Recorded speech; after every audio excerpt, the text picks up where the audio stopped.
You walk into the gym, shoulders slumped, scanning the racks like they're treasure chests hiding the secret to sculpted boulders.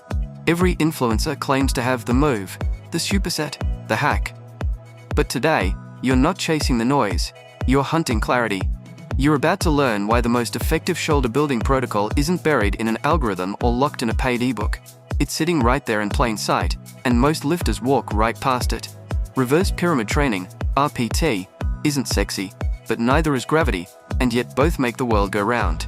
Most people in the gym, they warm up, toss on a random playlist, and follow whatever pattern feels right that day. It's not that they're lazy, it's that nobody's taught them the psychology behind strength. They're told push hard, but not how to push smart.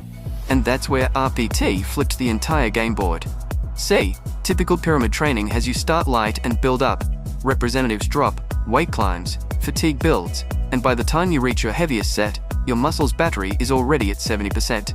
You're lifting your heaviest load at your weakest point. It's like trying to sprint the last mile of a marathon after running the previous 25 uphill. Reverse pyramid training slices through that inefficiency like a hot knife on a giant stick of butter. You start heavy, after stretching, doing mobility work, and warming up properly, of course. That first working set is your Mount Everest. You're fresh, your nervous system sharp, and your muscles are fully charged at 100%. You load up that bar with a weight that lets you grind out 4 to 6 clean representatives. It feels primal, controlled chaos. Then, you reduce the weight, adding representatives as you go. Each following set becomes slightly easier physically, and mentally it feels even easier, because now you're chasing a different kind of growth: endurance, tension, burn. You're not just lifting, you're orchestrating fatigue. Let's make this real. Imagine you're doing the overhead press, one of the purest shoulder tests there is. Warm-up's done, mobility and stretching has shoulders loose, joints feel oiled. You throw on a weight that makes your veins question their life choices. First set, 5 representatives, you rack it. Pulse thudding. That set isn't just physical, it's psychological warfare. You just built belief. The next set, you drop the weight by about 10 to 20% and crank out 7 to 9 representatives. The pump deepens. Third set, drop another 10%. 10 or 12 representatives. Your delts feel like they're in a microwave, but your brain's grinning because you earned that burn. That's RPT in action.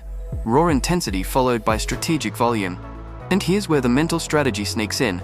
RPT trains your brain as much as your muscles. You learn to attack the lift, not survive it. You start associating first set with maximum output, flipping your motivational script. Most people dread the end of a workout, the point of exhaustion. But in RPT, your peak effort comes first, when you're mentally sharp and emotionally engaged. You finish your hardest work before fatigue can whisper its usual excuses. Think about it. How many times have you said, "I'll go heavier next set," and then never did because your energy faded? RPT gets rid of that constant ice-cold habit. You go heavy now. No promises, no next time. And when you lighten the load afterward, it feels like freedom, not surrender. You're still pushing, but now it's a controlled descent. You build not just strength but momentum, each set fueling your next. The beauty? You walk out of the gym faster, stronger, and mentally fresher than the guy who's still scrolling on their phone between his 5th and 6th pump set. Let's talk sustainability, because this isn't just about looking good next week, it's about training that lasts. The problem with random routines and shock your body trends is that they burn you out faster than they build you up. RPT, done right, is sustainable. It respects recovery because the total volume is moderate, even though the effort is maximal. You're stimulating growth without annihilating your joints. And because progress is trackable, you're always chasing that heavier first set. You get built-in motivation. Each session becomes a small test. Can I add 5 pounds? Can I squeeze one more clean rep? Now, if you liked this video and found it helpful, be sure to like,